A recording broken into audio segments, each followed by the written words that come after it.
الحمدللہ رب العالمین والصلاة والسلام علی سید الانبیاء والمرسلین قال اللہ تعالی وتبارک فی القرآن المجید والفرقان الحمید بسم اللہ الرحمن الرحیم ان ھذا القرآن یہدی للتی ہی اقوم صدق اللہ مولانا العظیم وصدق رسولہ النبی الکریم الرؤوف الرحیم اللہم نور قلوبنا بالقرآن وزین اخلاقنا بالقرآن وادخلنا الجنة بالقرآن ونجنا من النار بالقرآن قال اللہ تعالی وتبارک فی شان حبیبہ مخبرا وآمرا ان اللہ وملائکتہ یصلون علی النبی یا ایہا الذین آمنوا صلوا علیہ وسلموا تسلیما الصلاة والسلام علیکہ یا رسول اللہ وعلی آلک واصحابک یا حبیب اللہ الصلاة والسلام علیکہ یا رسول اللہ وعلی آلک واصحابک یا محبوب رب العالمین۔ تمام حمد و ثنا، تعریف و توصیف اللہ جل مجدہ الکریم کی ذات پاک کے لیے جو خالق کائنات بھی ہے اور مالک ششجہات بھی۔ اللہ جل وعلا کی حمد و ثنا کے بعد حضور نبی اکرم شفیع امم رسول محتشم نبی مکرم اللہ کے پیارے امت کے سہارے رب کے محبوب دانائے غیوب مالک رقاب امم فخر عرب و عجم والی کون و مکان سیاہ لا مکان سید انس و جاں سرور لالا رخاں نیر تاباں سر نشین مہوشاں ماہ خوباں شہنشاہ حسینہ تتمائے دوراں سر خیل زہرہ جمالہ جلوائے صبح ازل نور ذات لم یزل باعث تکوین عالم فخر آدم و بنی آدم نیر بطحا رازدار ما اوہا شاہد ما تغا صاحب علم نشرہ معصوم آمنہ احمد مجتبی حضرت محمد مصطفیٰ صلی اللہ علیہ وسلم کے حضور ناز میں اپنی محبتوں کا نیاز پیش کرنے کے بعد واجب الاحترام برادران اسلام السلام علیکم ورحمۃ اللہ وبرکاتہ۔ قرآن مجید کے حوالے سے آج گفتگو میں نے آپ کے گوش گزار کرنی ہے۔ اللہ تعالیٰ جل شانہ کے محبوب علیہ السلام کے سینے پہ اترنے والی کتاب قرآن مجید وہ بابرکت کتاب ہے جس کا ایک ایک حرف نور اور روشنی سے بھرا ہوا ہے۔ اس کتاب میں ہدایت ہے اور اس کو کتاب ہدایت بھی کہا گیا، رشد و ہدایت کا سر چشمہ ہے۔ اس کتاب سے وابستگی اختیار کرنے والے دنیا کے اوپر سرخرو ہوتے ہیں۔ حضرت سیدنا علی المرتضیٰ رضی اللہ تعالی عنہ فرماتے ہیں کہ حضور قرب قیامت کا تذکرہ ارشاد کر رہے تھے۔ میں نے عرض کی حضور قرب قیامت کے فتنوں سے پھر بچنے کی صورت کیا ہوگی؟ تو فرمایا اللہ کی کتاب قرآن مجید، جو اس سے لپٹ گیا وہ بچ گیا، اور جس نے قرآن سے ہدایت ڈھونڈی اس کو ہدایت مل گئی، اور جس نے قرآن کے علاوہ کسی اور جگہ سے ہدایت ڈھونڈنا چاہی اللہ اس کو گمراہ کر دے گا۔ تو یہ قرآن ہدایت کا سر چشمہ ہے، روشنیوں کا منبع ہے۔ اس کا ایک ایک حرف ایک ایک لفظ صداقتوں پہ مشتمل ہے۔ دنیا کی کوئی کتاب ایسی نہیں جس کے بارے میں یہ دعویٰ کیا جا سکے کہ اس میں غلطی کا امکان نہیں۔ بڑے سے بڑا مصنف بھی کتاب لکھتا ہے تو اس کی ابتدائیے میں یا اس کے آخر میں یہ بات ضرور لکھتا ہے کہ میری کتاب میں کسی طرح کی کوئی غلطی پائیں تو مجھے مطلع کر دیں تاکہ آئندہ اس کی اصلاح کی جا سکے۔ لیکن قرآن وہ ہے کہ کھولو تو پہلی بات یہ ملے گی ذالک الکتاب لا ریب فیہ، کوئی غلطی ہے تو بتاؤ، اس میں غلطی نام کی گنجائش تک نہیں۔ یہ صرف دعویٰ قرآن کا ہے، اور قرآن کے علاوہ کسی کتاب کے بارے میں آپ کو یہ دعویٰ نہیں ملے گا۔ حضرت امام شافعی رحمۃ اللہ تعالی علیہ نے ایک کتاب لکھی اور ایک شاگرد کو کہا کہ اس کو میرے سامنے پڑھو. جب اس نے پڑھا تو آپ اس کی کئی غلطیوں پر متنبہ ہوئے کہ اس لفظ کی بجائے یہ لفظ ہوتا تو کیا خوب تھا، اس حرف کی بجائے یہ حرف ہوتا تو کیا اچھا تھا. تغیر و تبدل کرتے رہے. اگلے دن فرمایا پھر پڑھو. اس نے پھر پڑھا، پھر نئی غلطیوں پر متنبہ ہوئے. اس طرح 70 مرتبہ وہ کتاب آپ کے سامنے پڑھی گئی. 70 مرتبہ اس کی غلطیوں پر مطلع ہوئے. پھر اس کے بعد فرمایا داہو، چھوڑ دو، شافی کی کتاب اس قابل نہیں ہے کہ اس میں غلطی کی گنجائش نہ رہے. یہ اعزاز صرف اللہ کی کتاب قرآن مجید کو حاصل ہے کہ اس میں غلطی کی گنجائش اور غلطی کا امکان موجود نہیں ہے. یہ صرف کتاب اللہ ہے قرآن مجید کہ جس میں غلطی کا امکان تک نہیں ہے. اور دنیا کے بڑے بڑے دانشور، دنیا کے بڑے بڑے ادیب، شاعر، ان کو بطور تحدی یہ کہا گیا اگر اس کتاب میں تم شک پاتے ہو جو ہم نے اپنے بندہ خاص پہ نازل کی تو اس کی مثل ایک صورت ہی لا کے دکھاؤ. تو پھر آج تک کوئی نہیں لا سکا. ممکن ہی نہیں ہے. ممکن ہوتا تو کوئی ضرور محنت کرتا. الاتقان فی علوم القرآن کے اندر امام سیوطی لکھتے ہیں اگر قرآن کی مثل لایا جانا ممکن ہوتا تو بدر اور احد کی لڑائیاں نہ ہوتی. سیدھی سی بات تھی کہ قرآن کی مثل لے آتے، لیکن قرآن کی مثل ممکن ہی نہیں. اگر کوئی نظم جوڑنے کی کوشش بھی کرے تو وہ بے تکے لفظ ہوں گے. قرآن کی معنویت اور قرآن کی عظمت کو کوئی چھو بھی نہیں سکتا. جس طرح کہ پچھلے دنوں کے اندر ڈاکٹر شروش نے الفرقان الحق کے نام سے 7 سال کی محنت سے ایک کتاب تیار کر کے دعویٰ کیا کہ میں نے قرآن کے مقابلے میں یہ کتاب لوگوں کو پیش کی ہے. یہودی لابی اس کتاب کے فروغ کے لیے کروڑوں ڈالر صرف کر رہی ہے. انٹرنیٹ پہ وہ کتاب آپ کو دستیاب ہوگی. میں نے بھی اس کی پہلی سورت جس کا نام اسے رکھا ہے سورۃ البسم اللہ، اس کو دیکھا ہے تو مجھے متنبی یاد آ گیا. متنبی نے بھی کسی دور میں کوشش کی تھی قرآن کا مقابلہ کرنے کی. اور قرآن مجید کی ایک بڑی معروف سورت ہے القاریہ مل قاریہ وما ادراک مل قاریہ. کھڑکھڑانے والی، کانوں کے پردوں کو چیر دینے والی وہ گونج اور وہ گرج اور وہ آواز. انسان سراپا حیرت ہے. پھر کہا مل قاریہ، وہ کڑک کیا ہے؟ انسان پھر بھی سر جھکائے ہوئے، سمجھ، ہوش، خرد، فہم و ادراک سے بالا ہے. پھر کہا وما ادراک مل قاریہ، اپنے علم پہ ناز کرنے والے انسان تجھے کیا پتا کہ وہ قاریہ کیا ہے. یہ ہے قرآن کا اسلوب. اب متنبی نے بھی کوشش کی. اب وہ کہتا ہے الفیل مل فیل وما ادراک مل فیل، اور کہتا ہے میں قرآن کا مقابل لے آیا. فیل عربی میں ہاتھی کو کہتے ہیں. اب القاریہ ایک چیز رکھی گئی، کھڑکھڑانے والی، کانوں کے پردے کو چیر دینے والی. اب نہ اس کو کسی نے سنا نہ اس کا کوئی تصور دماغ میں لا سکتا ہے. انسان حیرت میں ڈوب گیا. پھر دوسرا سوال اس کے اوپر وارد ہوتا ہے مل قاریہ. حیرت ختم نہیں ہوتی. پھر کہا وما ادراک مل قاریہ، اور پھر بتایا اس نے انسان پتنگوں کی طرح زمین پہ بکھرے ہوئے پڑے ہوں گے، کوئی کسی کا کوئی پرسان حال نہیں ہوگا. اللہ تعالیٰ پورے قہر و جلال میں ہوگا اور اللہ تعالیٰ پوچھے گا این المتکبرون، تکبر کرنے والے کہاں ہیں؟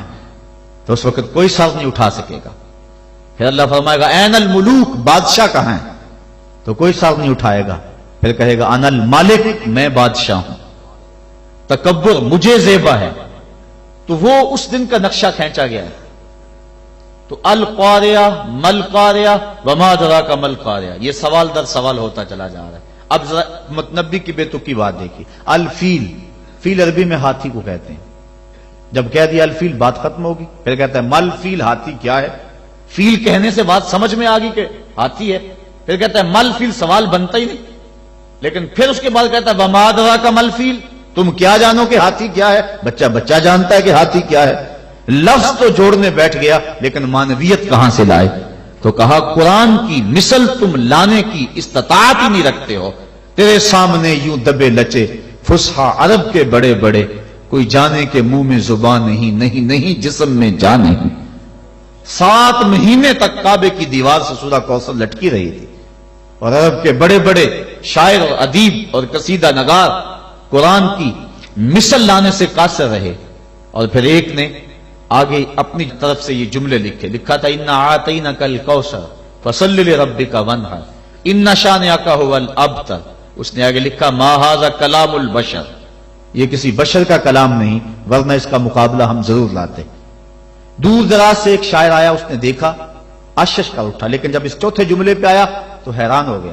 اس نے چوتھے جملے پہ لکیر کھینچی اور آگے لکھا ولیکن ھذا کلام البشر، یہ پہلے تین کسی بشر کے نہیں، چوتھا کسی بشر کا ہی ہے۔ یہ قرآن کا اعجاز ہے کہ قرآن کی مثل کا لایا جانا ممکن نہیں ہے۔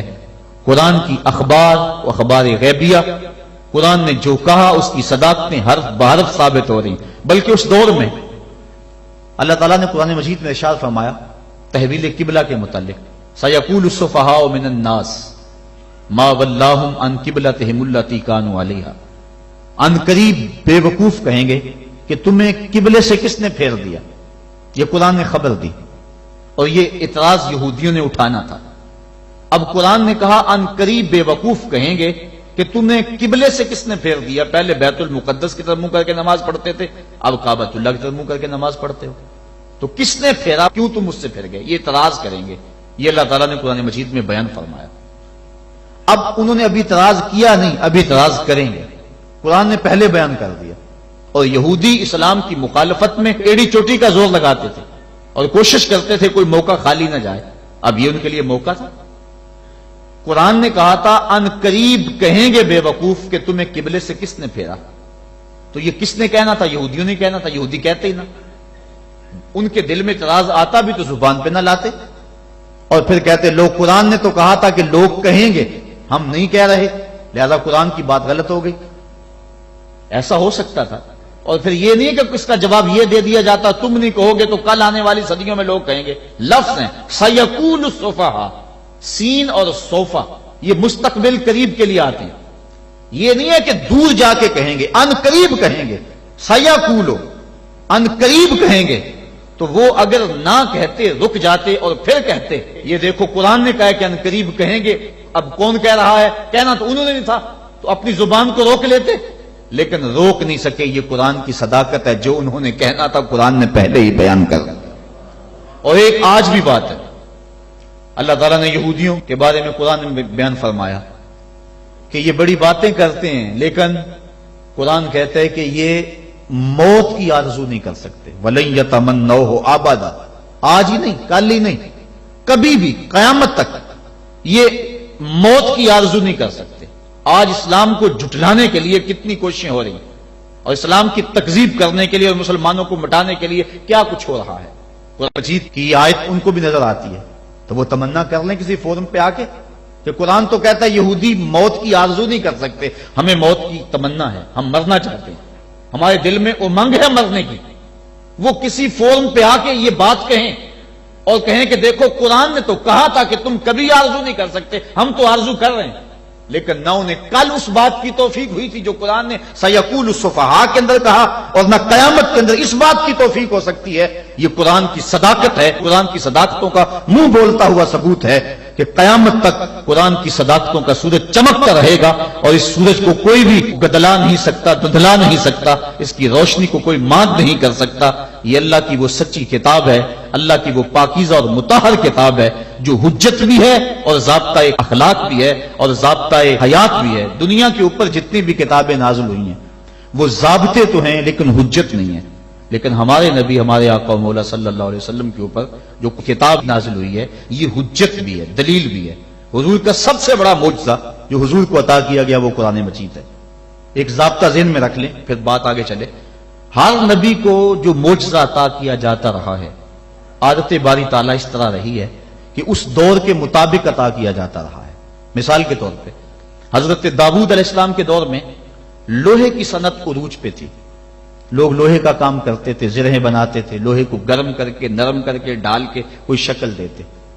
تو اس دور میں اللہ کے نبی کو جو معجزہ دیا گیا اسی قبیل کا دیا گیا کہ وہ لوہے کو ہاتھ میں لیتے، موم کی طرح نرم ہو جاتا، لوگوں کو تو گرم کر کے نرم کرنا پڑتا، اللہ کا نبی یوں ہی اس کو نرم فرما لیتا۔ تو یہ چیز بطور معجزہ عطا کر دی گئی۔ حضرت یوسف علیہ السلام کے دور میں حسن کا چراغ گلی گلی جل رہا تھا، اللہ نے اپنے نبی کو معجزہ حسن عطا فرمایا۔ حضرت موسیٰ علیہ السلام کا دور دیکھیے، جادوگری کا فن عروج پہ تھا، نقطہ کمال پہ تھا، گھر گھر جادوگر پائے جاتے تھے۔ اللہ کے نبی کو جو معجزہ دیا گیا وہ کرشماتی عصا تھا، جو کبھی چھوٹا ہو جاتا ہے، کبھی بڑا ہو جاتا ہے، کبھی پتے جھاڑتے ہیں، کبھی بکریاں ہانکتے ہیں، کبھی ضرورت ہوتی ہے تو اس پہ ٹیک لگا کے کھڑے ہو جاتے ہیں، اور جب احتیاج ہوتی ہے تو وہی سانپ بن جاتا ہے، اژدہا بن جاتا ہے، اور منوں ٹنوں کے حساب سے پھینکی ہوئی رسیوں کو نگل لیتا ہے۔ جب سمٹتا ہے تو عصا کا عصا، نہ قد بڑھتا ہے، نہ وزن بڑھتا ہے، نہ حجم بڑھتا ہے۔ تو چونکہ جادوگری کا دور تھا، جو معجزہ دیا گیا وہ جادوگروں کے فخر کو توڑتا دکھائی دے رہا ہے۔ حضرت صالح علیہ السلام کے دور میں لوگ پتھر سے چیزیں بنانے کے عادی تھے، لیکن اللہ نے جو نبی کو معجزہ دیا وہ پتھر سے زندہ اونٹنی نکال کے دکھا دی۔ حضرت عیسیٰ علیہ السلام کا دور دیکھ لیجئے، یہ طب کے عروج کا دور ہے۔ طب یونانی نے درجہ کمال حاصل کر لیا، ہر مرض کی تدبیر، تشخیص، علاج، معالجہ دریافت کر لیا گیا تھا، لیکن 3 امراض کا ان کے پاس علاج نہیں تھا۔ مادرزاد اندھے کی آنکھوں میں روشنی نہیں بھر سکتے تھے، کوڑی کے جسم کو شفا نہیں دے سکتے تھے، تیسرا ان کے پاس موت کا علاج نہیں تھا۔ اللہ نے اپنے نبی حضرت عیسیٰ علیہ السلام کے ہاتھوں میں یہ تینوں علاج رکھ دیے۔ وہ مادرزاد اندھے کی آنکھوں پہ ہاتھ رکھتے ہیں، اس میں روشنی آ جاتی ہے، کوڑی کے جسم کو ہاتھ پھیرتے ہیں، اس کو شفا مل جاتی ہے، اور مردے کو ٹھوکر مارتے ہیں، وہ اٹھ کے باتیں کرنے لگ جاتا ہے۔ ہر نبی کو جو معجزہ دیا گیا اس دور کے مطابق دیا گیا، اور جب میرے اور آپ کے آقا و مولا آئے، یہ زبان و بیان کا دور تھا، گھر گھر شاعر اور ادیب تھے، لوگوں کو اپنی زبان پہ، بیان پہ ناز تھا۔ جو سب سے بڑا معجزہ جو حضور کو دیا گیا وہ معجزہ قرآن دیا گیا، اور پھر اس کی حفاظت اللہ نے اپنے ذمہ کرم پہ لی۔ باقی کتابیں بھی تو اللہ کی تھی، لیکن ان کی حفاظت اللہ نے اپنے ذمہ کرم پہ نہیں لی، اس لیے کہ ان کتابوں کے بعد نئی کتاب نے آنا تھا۔ اگر ان میں تحریف رات آ جاتی ہے، ان میں کمی بیشی ہو جاتی ہے، تو نئی کتاب آ کے اس خلا کو پورا کر دے گی۔ اس لیے حضور علیہ الصلوۃ والسلام کے سینے پہ اترنے والی کتاب قرآن مجید کی حفاظت اس نے اپنے ذمہ کرم پہ لی، اس کے بعد کوئی کتاب نہیں آئے گی، لہذا اس کے احکام غیر متبدل ہوں گے۔ کتاب زندہ قرآن حکیم، حکمت او لا یزال است و قدیم، اس کی حفاظت اپنے ذمے لے لی۔ قیامت تک آنے والی نسلوں کے دکھوں کا مداوع اس ایک کتاب قرآن مجید کے اندر رکھ دیا، اور اس کتاب سے وابستہ ہونے والا، اس سے روشنی اور نور لینے والا محروم نہیں رہ سکتا ہے۔ یہ قرآن اللہ کا پیغام ہے جو امت کے نام مصطفیٰ کی وساطت سے دیا گیا ہے۔ اللہ تعالیٰ گفتگو فرماتا ہے لوگوں سے کلام مجید کے پردے میں، بلکہ حضور نے ارشاد فرمایا تم میں سے اگر کسی کا اللہ سے باتیں کرنے کو جی چاہے تو وہ قرآن کھول کے بیٹھ جائے۔ قرآن اللہ سے ہم کلام ہونا ہے، اللہ سے سرگوشیاں کرنا ہے، اللہ سے باتیں کرنا ہے۔ کاش ہم قرآن مجید کے مفہوم کو اور قرآن مجید کے معانی و مطالب کو سمجھ کے اس کو پڑھنے کی کوشش کریں۔ آج اس امت کا المیہ یہی ہے کہ اس نے قرآن مجید کو چھوڑ دیا ہوا ہے۔ ہم نے بطور رسم قرآن مجید کو اپنایا ہے، رسم کے طور پر پڑھتے ہیں، لیکن اس کو جس مقصد کے لیے نازل کیا گیا تھا وہ مقصد ہمیں حاصل نہیں ہے۔ میں آپ سے ایک سادہ سا سوال کرنا چاہوں گا۔ آپ کا بچہ انگلش میڈیم سکول میں پڑھتا ہو، آپ 2 4 5 10 ماہ کے بعد اس کا اختبار کریں، امتحان لیں اس کا، وہ انگلش فر بولتا ہو، لہجہ بھی ٹھیک ہو، سپیلنگ بھی اسے آتے ہو، لیکن آپ دیکھیں کہ اس کو معانی و مطالب سے آگہی نہیں ہے، تو آپ پوچھیں کہ بیٹا اس کا ترجمہ کیا، تو وہ کہے کہ ٹرانسلیشن تو کرائی نہیں جاتی وہاں، تو آپ ایسے سکول میں اپنے بچے کو پڑھانا گوارا کریں گے جہاں لفظ سکھائے جاتے ہو، مفہوم نہ بتایا جاتا ہو، جہاں الفاظ تو پڑھائے جاتے ہو، ریڈنگ تو کروائی جاتی ہو، لیکن ٹرانسلیشن نہ کروائی جاتی؟ آپ کہیں گے خاک پڑا، لفظ فر بولتا ہے، معانی و مطالب نہیں جانتا۔ لیکن افسوس ہم قرآن مجید کی تلاوت پہ ہی مطمئن ہو جاتے ہیں، اس کی ریڈنگ کو ہی کافی سمجھ لیتے ہیں، اور اس کے مفہوم کیا ہیں، مطالب کیا ہیں، مالک کا پیغام ہمارے نام کیا ہے، ہم اس کو سمجھنے کی زحمت گوارا نہیں کرتے۔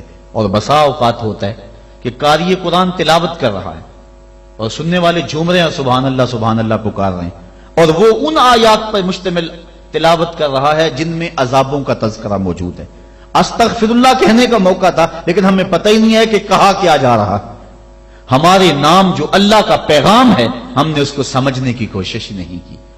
اور یہ بات ذہن میں رکھیں، جتنا یقین، جتنا اذعان اور جتنی پختگی قرآن کے دامن میں آپ کو کہیں سے نہیں مل سکتی۔ قرآن کا ایک ایک لفظ صداقت پہ مشتمل ہے۔ ہم اپنے بزرگوں کے جب حالات پڑھتے ہیں، انہوں نے قرآن کے حوالے سے جس انداز کے ساتھ محبتوں کا اظہار کیا ہے، انسان ششدر رہ جاتا ہے۔ حضرت جنید بغدادی اپنے مرید کو ایک صندوق دیا، کہا بیٹا جاؤ اس کو دریائے دجلہ کی موجوں کے سپرد کراؤ، اور سنو اس کو کھول کر کے نہیں دیکھنا کہ اس کے اندر کیا ہے۔ کامل مرید وہی ہوتا ہے جو اپنے شیخ کے راز کی حفاظت کرے۔ حضرت جنید بغدادی رضی اللہ تعالیٰ عنہ کے اس مرید نے اس صندوق کو سر پہ اٹھایا اور دریائے دجلہ کے کنارے پہ پہنچا، اور جو ہی اس نے دریائے دجلہ میں وہ صندوق پھینکا تو کیا منظر دیکھا کہ پانی پھٹ گیا اور اس نے راہیں کشادہ کر دی اور صندوق کو اپنی آغوش میں لے لیا۔ بڑا حیران ہوا، واپس پلٹا اور اپنے شیخ کی خدمت میں حاضر ہو کے عرض کی حضور اگر یہ منظر میری آنکھیں نہ دیکھتی تو میں کبھی سوال نہ کرتا، مجھے بتایا جائے اس صندوق میں کیا تھا جس کے لیے پانی نے بھی راہیں چھوڑ دی، اور اگر وہ چیز اتنی ہی مقدس اور بابرکت تھی تو پھر آپ نے اس کو پھینکوا کیوں دیا ہے؟ یہ مہمہ بن گیا میرے لیے، جب تک آپ بتائیں گے نہیں مجھے قرار نہیں آئے گا۔ فرمایا بیٹا ہاں تم نے اپنی آنکھوں سے منظر ہی ایسا دیکھا ہے، جب تک میں اس سے پردہ نہ اٹھاؤں تمہارا اضطراب دور نہیں ہوگا۔ کہا سنو میں نے 12 سال کی محنت شاقہ سے تصوف کے رموز و غوامض اور اسرار پر ایک کتاب لکھی تھی، اور پھر 12 سال میں اس کی نوک پلک سنوارتا رہا کہ اس کا کوئی جملہ شریعت کے مزاج سے ہٹ کر نہ لکھا گیا ہو، اور پھر 12 سال میں سوچتا رہا اس کتاب کو لوگوں تک پہنچاؤں کہ نہ پہنچاؤں۔ آج 36 سال بیت گئے ہیں، میں نے سوچا ہے قرآن کے ہوتے ہوئے لوگوں کو جنید کی کسی کتاب کی ضرورت نہیں ہے۔ یہ وہ کتاب تھی جو میری 36 سال کی کمائی تھی، میں نے دریا برد کر دی ہے کہ قرآن کے ہوتے ہوئے لوگوں کو جنید کی کسی کتاب کی ضرورت نہیں ہے۔ اتنی کافی ہے، اتنی وافی ہے، شفا دیتی ہے، روشنی بانٹتی ہے، نور دیتی ہے، ایک ایک حرف صداقتوں پہ مشتمل ہے۔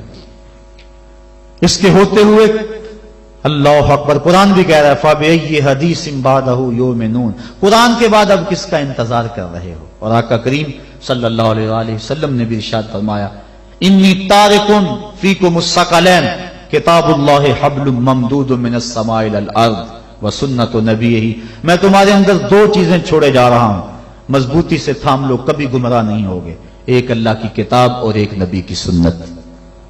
کتاب دین کی تھیوری ہے اور سنت اسلام کا پریکٹیکل ہے۔ اگر کسی نے تھیوری دیکھنی ہے تو قرآن کو دیکھ لے، اگر پریکٹیکل دیکھنا ہے تو نبی کی زندگی کو دیکھ لے۔ حضرت ام المومنین حضرت عائشہ صدیقہ رضی اللہ تعالی عنہا فرماتی ہیں کان خلقہ القرآن، قرآن حضور کے اخلاق کا ہی نام تھا۔ حضور کے خلق کو دیکھنا ہو تو قرآن کو دیکھ لو، قرآن کا عملی ثبوت دیکھنا ہو تو مصطفیٰ جان رحمت کو دیکھ لو۔ تو قرآن ہماری ضروریات کی کفالت کرتا ہے، کاش کہ ہم اس کو اس نظر سے دیکھیں جس نظر سے دیکھنے کا تقاضا اس قرآن کا ہے۔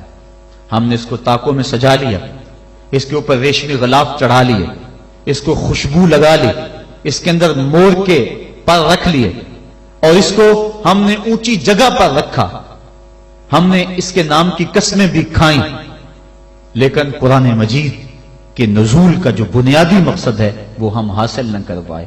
اس بات کا انکار نہیں ہے کہ قرآن مجید کی تلاوت کر کے مرنے والوں کی روح کو اصال ثواب کیا جائے تو ان کی قبر میں نور اترتا ہے، اس کے شواہد موجود ہیں، اس بات کا بھی انکار نہیں۔ قرآن مجید کے الفاظ دم کر کے کسی کو پانی پلائیں تو اس کی بیماریاں صاف ہوتی، اس کا بھی انکار نہیں کیا جا سکتا کہ قرآن مجید کہ نور کے مقابلے میں کوئی ناری مخلوق، کوئی جن بھوت، کوئی ایسی چیز نہیں ٹھہر سکتی۔ اس بات کا انکار بھی نہیں کہ اپنے گھر میں، اپنی دکان پہ، اپنے مکان پہ، اپنی فیکٹری میں قرآن مجید کی تلاوت کرو، وہاں برکت ہوگی، رزق میں فراوانی ہوگی، فرشتوں کی قطاریں لگ جائیں گی، رحمت کا نزول ہوگا، اس کا بھی انکار نہیں ہے۔ لیکن بات یہ ہے قرآن مجید کے نزول کا یہ بنیادی مقصد نہیں ہے۔ قرآن مجید نازل اس لیے نہیں ہوا۔ علامہ اقبال نے بڑی خوبصورت اور ستھری تنقید کی ہے، وہ کہتے ہیں بندے صوفی و ملا اسیری حیات از حکمت قرآن گیری با آیاتش ترا کار جزی نیز یا یاسین او آساں بمیری۔ وہ کہتے ہیں تو صوفی اور خشک ملا کے ایسے پھندے میں پھنسا کہ تو نے قرآن سے زندگی تلاش نہیں کی، تجھے قرآن کی آیتوں سے صرف اتنا ہی کام ہے، جب مرتے ہوئے تیرے بوڑھے کی روح اٹک جائے تو تو سورہ یاسین پڑھ کے اس کی روح کو آسانی سے نکالنے کے لیے قرآن کو ہاتھ میں لیتا ہے۔ اقبال کہتا ہے اس بات کا انکار نہیں کہ سورہ یاسین سے روح آسانی سے نکلتی ہے، لیکن نقطہ نظر یہ ہے اقبال کا کہ تو نے قرآن سے ڈھونڈا تو موت کو ہی ڈھونڈا، قرآن سے بھی تلاش کیا تو مرنے کو ہی تلاش کیا۔ جس قرآن سے تو نے مرنے کو تلاش کر لیا، کاش اس قرآن سے تو جینا بھی سیکھ لیا ہوتا۔ جس قرآن سے تو نے مرنے کی سہولت ڈھونڈ لی، اس سے جینے کا سلیقہ بھی سیکھ لیا ہوتا، اس سے جینے کی سہولت بھی سیکھ لی ہوتی۔ ہم نے قرآن سے بھی جو ہے وہ موت کو ہی تلاش کرنا چاہا۔ آؤ قرآن کے دامن میں جو روشنیاں ہیں، قرآن کے دامن میں جو زندگیاں ہیں، قرآن کے حرف حرف کے اندر جو حیات کے اصول رکھے گئے ہیں، جینے کے جو ڈھب اور طریقے سکھائے گئے ہیں، ان سے ہم روشنی اور نور حاصل کر کے اپنی زندگی کو سنوار لیں۔ قرب قیامت کے فتنوں کا تذکرہ کرتے حضور نے ارشاد فرمایا، لا یبقى من القرآن الا رسمہ ولا یبقى من الاسلام الا اسمہ مساجدہم عامرۃ وہی خراب من الہدی۔ ایک وقت آئے گا کہ اسلام صرف نام کا رہ جائے گا، قرآن صرف رسم کے طور پہ پڑھا جائے گا، اور مسجدیں زیب و زینت کے لحاظ سے تو آباد ہوں گی لیکن ہدایت کے نور سے خالی ہوں گی۔ کیا آج وہ وقت آ نہیں گیا کہ ہم قرآن کو صرف رسم کے طور پہ پڑھ رہے ہیں؟ قرآن مجید کے مفاہیم و مطالب سے ہمیں آگہی ہی نہیں ہے، اس پر عمل کرنے کی ہماری کوششیں ہی نہیں ہیں۔ ہم اپنی زندگی، اپنے معاشرتی نظام کو قرآن کے مطابق ڈھالنے کی کوشش میں لگتے ہی نہیں ہیں۔ کاش کہ یہ معاشرہ قرآنی معاشرہ ہو جائے، پھر زندگی کے سارے دکھ ختم ہو جائے اور زندگی میں بہاریں آ جائیں۔ یہ زندگی کے سارے دکھ، یہ زندگی کی ساری مصیبتیں اس لیے ہیں کہ ہم قرآن سے ہٹے ہوئے ہیں۔ قرآن کے دامن سے لپٹ جائیں، زندگی میں رونق آ جائے، زندگی میں بہاریں آ جائیں، ہر سمت محبتوں کے پھول کھل اٹھے اور نفرتوں کے کانٹے خود بخود ہی ختم ہو جائے اگر ہم قرآن پہ آ جائیں تو۔ لیکن ہم نے قرآن کو بطور رسم اپنایا، لا یبقى من القرآن الا رسمہ، قرآن کو رسم کے طور پہ ہم پڑھ رہے ہیں، ورنہ یہ قرآن تو مردہ دلوں میں زندگی کی روح پھونکنے والا ہے۔ وہ جو قتل کرنے کے منصوبے تیار کر کے گھر سے نکلتے ہیں اور ہاتھ میں تلوار لیتے ہیں، آج بانی اسلام کا قلعہ کما کر دیں گے۔ سورہ طٰہٰ کی ابھی چند آیتیں ان کے کانوں میں پڑتی ہیں تو ان کے سارے پروگرام بدل کے رہ جاتے ہیں۔ جو بانی اسلام کے چراغ کو گل کرنے کے عزم لے کر گھر سے نکلتے ہیں، گلے میں پٹکا ڈالا ہوا ہے اور اپنے بہنوئی کے ہاتھ میں دیا ہے، کہا مجرم بنا کے حضور کی خدمت میں پیش کر دو۔ یہ قرآن کی تاثیر تھی، اور پھر قرآن ان کے اوپر ایسا اترا کہ پھر ان کی زبان سے قرآن کا جو نغمہ پھوٹا، لوگوں کی تقریر پلٹتا چلا گیا۔ حضرت عمر فاروق کا دور ہمایوں ہے، مسجد نبوی میں عورتیں بھی نماز پڑھتی ہیں، مرد بھی نماز پڑھتے ہیں۔ مرور زمانہ اور فتنے کے اندیشے سے حضرت عمر فاروق کے دور میں عورتوں کو مسجد میں باجماعت نماز پڑھنے آنے سے منع کیا گیا تھا، ورنہ پہلے مردوں کی صفیں، پھر بچوں کی، پھر خنسا، اور پھر اس کے بعد عورتوں کی صفیں ہوا کرتی تھی۔ حضرت عمر فاروق کے دور میں جو ہے وہ کچھ دور گزرنے کے بعد اس کی ممانعت ہوئی۔ آپ کا دور ہمایوں میں مسجد میں عورتیں بھی نمازیں پڑھنے آتی ہیں اور مرد بھی۔ ایک عورت، اللہ نے اس کو شکل و صورت سے نواز رکھا ہے، وہ نماز پڑھنے آتی ہے، ایک نوجوان رستہ روک کے کھڑا ہو جاتا ہے، 2 4 5 مرتبہ اس نے اس کی مزاحمت کے انداز کو دیکھا۔ ایک دن رک کر پوچھا تجھے کیا مسئلہ ہے؟ اس نے اپنے قلب کی خواہش کا اظہار کیا کہ میں تیرا متوالا ہوں، چاہنے والا ہوں، تیری ایک ایک ادا پہ 100 جان سے قربان ہونے کے لیے تیار کھڑا ہوں۔ اس نے کہا میری ایک شرط پوری کر دے، میں تیری ہر خواہش، تیری ہر بات مانوں گی۔ اس نے کہا جلدی کہو، میں تمہارے لیے آسمان سے تارے بھی توڑ لاؤں گا۔ اس نے کہا میری کوئی لمبی خواہش نہیں ہے، ایک ہی میری آرزو ہے، 40 دن تک عمر فاروق رضی اللہ تعالیٰ عنہ کے پیچھے نمازیں پڑھ لو، اس کے بعد جو کہو گے میں ماننے کے لیے تیار ہوں۔ اس نے کہا یہ کون سی مشکل شرط رکھ دی، یہ تو بڑا آسان ہے، اگر اس سے تو مل جاتی ہے تو میرے لیے 40 دنوں کی نمازیں کہہ رہی ہے، میں تو 40 سال بھی گزارنے کو تیار تھا۔ خیر 40 دن مسلسل نمازیں چلتی رہیں۔ جب 40ویں دن کی آخری نماز پڑھ کے وہ نوجوان واپس جا رہا ہے، اسی جگہ پہ عورت حسب وعدہ کھڑی ہے، یہ نظر جھکا کے گزرنے لگا۔ اس نے کہا میں وعدے کے مطابق کھڑی ہوں۔ کہا اب تیری ضرورت نہیں رہی، عمر نے دل کا تعلق رب سے جوڑ دیا۔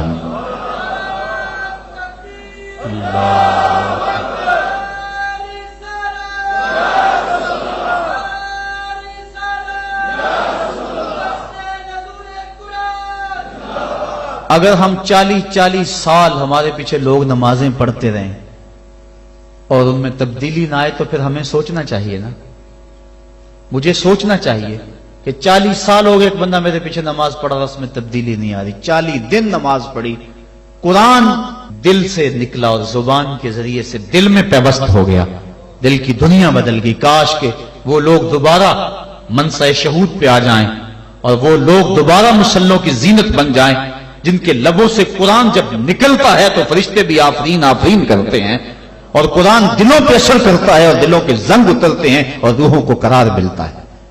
آج امت کے لیے ابتلا اور آزمائش کے مرحلے طویل سے طویل تر ہوتے چلے جا رہے ہیں۔ اس کا ایک سبب یہ ہے کہ جو امت کے رہنما ہیں وہ درد کی دولت سے خالی ہیں۔ واعظ قوم کی وہ پختہ خیالی نہ رہی، برق طبعی نہ رہی، شعلہ میں کالی نہ رہی، رہ گئی رسم آذاں روح بلالی نہ رہی، فلسفہ رہ گیا تلقین غزالی نہ رہی، مسجد مرثیہ خواہیں کہ نمازی نہ رہے، یعنی صاحب اوصاف وہ حجازی نہ رہے۔ آج ہمارے اندر کچھ نہیں رہا، دم خم ہی نہیں رہا، ورنہ اس امت کا بکھرا ہوا شرازہ آج بھی متحد ہو سکتا تھا۔ آج پوری امت جس طرح دھکے کھا رہی ہے، کس کے سامنے نہیں ہے حالات۔ کبھی ہمارا کردار لوگوں کو زندگی کی راہیں دکھایا کرتا تھا، آج ہمیں دیکھ کے لوگ دین سے بدزن ہوتے چلے جا رہے ہیں۔ حضرت نبی رحمت صلی اللہ علیہ وآلہ وسلم کی سیرت پر مشتمل ایک کتاب لکھی گئی ہے، عرب کا چاند، اور اس کا رائٹر ہے سوامی لکشمن پرشاد، انڈیا کا رہنے والا ہے۔ اس نے حضور کی سیرت پر 200-250 صفحات پر مشتمل کتاب لکھی۔ بچپن میں میری نظر سے بھی گزری، بڑے ذوق سے اس کو پڑھا تھا۔ سوامی لکشمن پرشاد سے انٹرویو کیا گیا کہ تو نے حضور کی سیرت پہ کتاب لکھی ہے، اتنا بڑا کام کیا، تو کلمہ پڑھ کے حضور کا غلام کیوں نہیں بن جاتا؟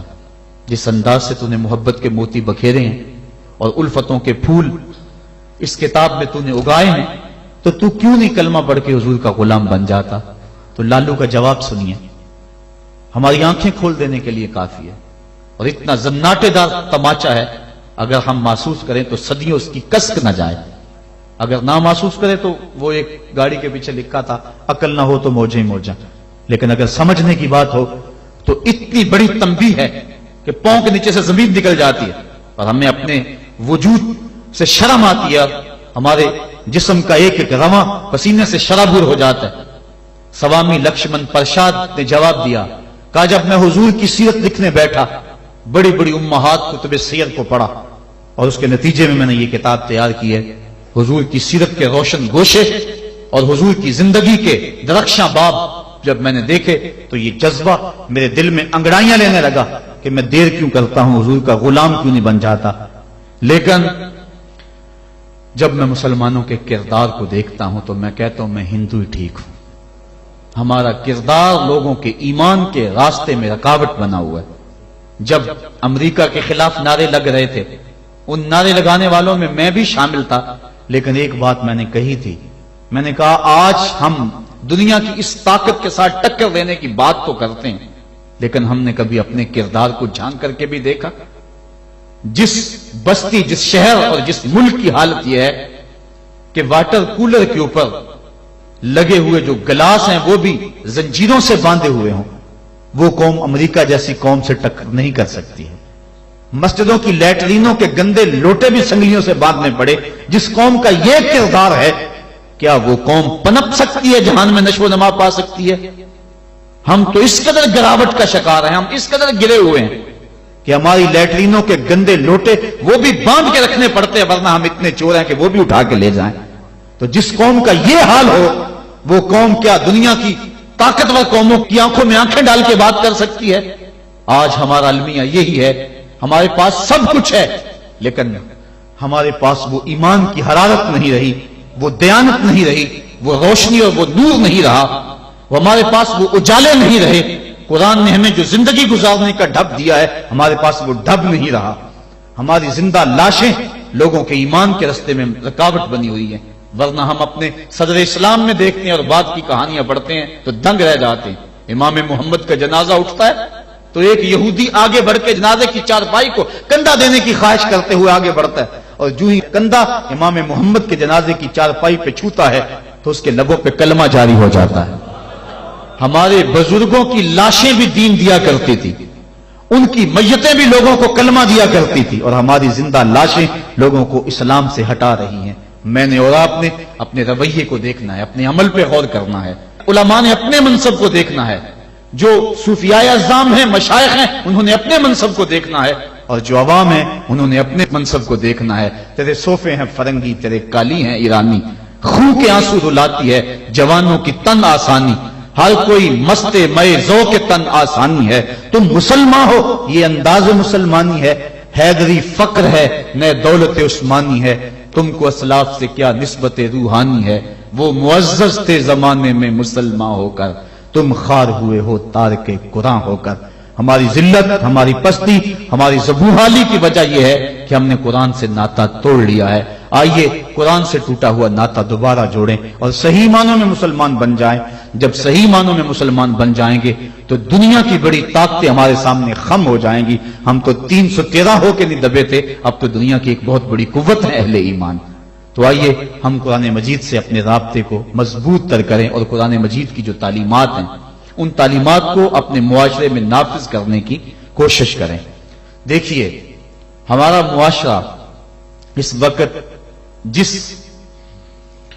بد امنی کا شکار ہے، اور جو مالی وسائل اس وقت ہمارے پاس موجود ہیں اور آسائشیں اللہ کی طرف سے اس وقت برس چکی ہیں ہمارے اوپر، اس کے باوجود ہر طرف بے یقینی، بے نوری اور عدم اطمینان، اس کی بنیادی وجہ چونکہ طمانیت دولت میں نہیں ہے، یہ بات ذہن میں رکھیں، طمانیت لمبی گاڑیوں میں نہیں ہے، سکون کی دولت خوبصورت عورت کے پہلو میں نہیں ہے، طمانیت تمہیں ملے گی تو اللہ کی یاد میں ملے گی، طمانیت ملے گی تو ذکر الہی میں ملے گی، طمانیت تمہیں ملے گی، سکون کی دولت ملے گی تو قرآن کے دامن سے ملے گی۔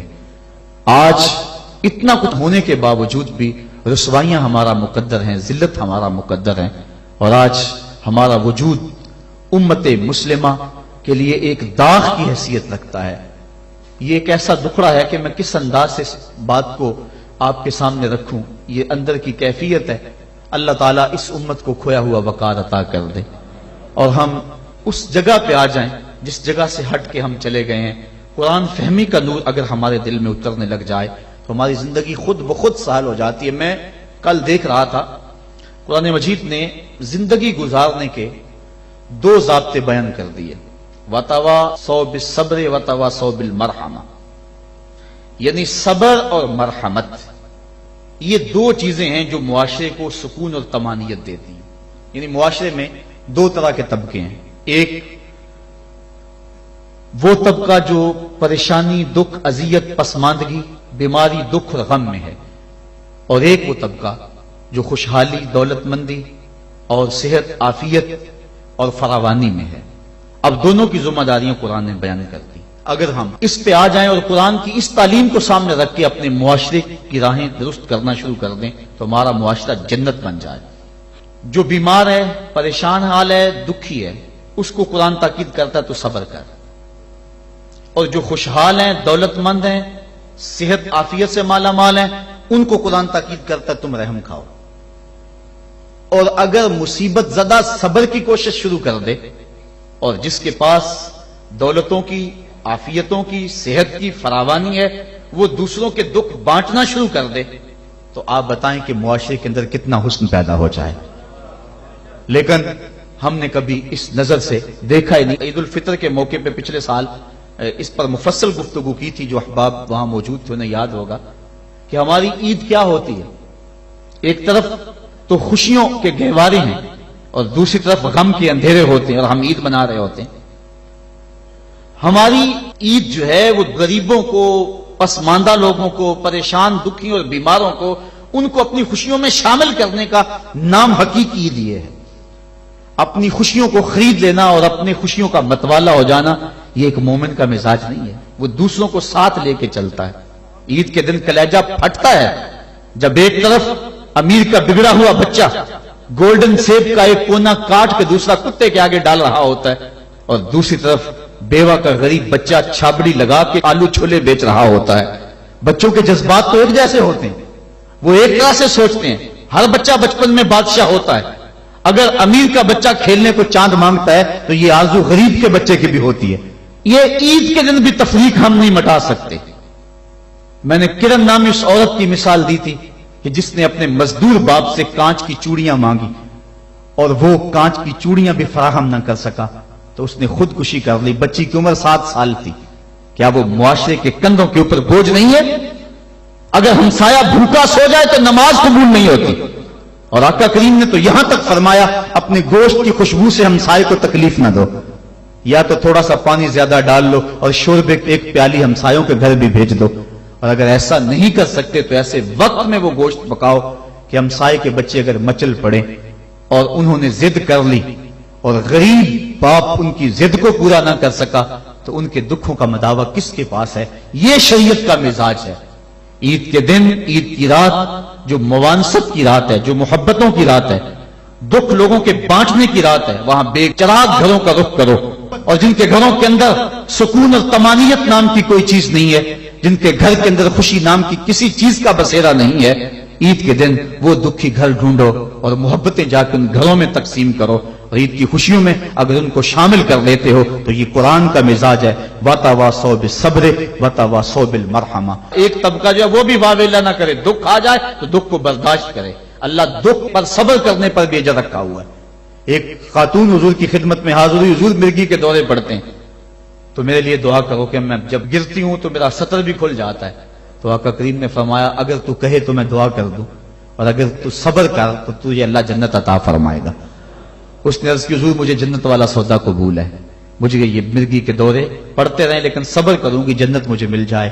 لیکن اتنا ہے کہ عورت ذات جب گرتی ہوں تو پردہ کھل جاتا ہے. یہ آرزو ہے کہ پردہ سطر نہ کھلے. فرمایا ہاں سطر نہیں کھلے گا لیکن مرگی کے دورے بدستور موجود رہیں گے. آقا کریم نے اس کو جنت کی بشارت دی.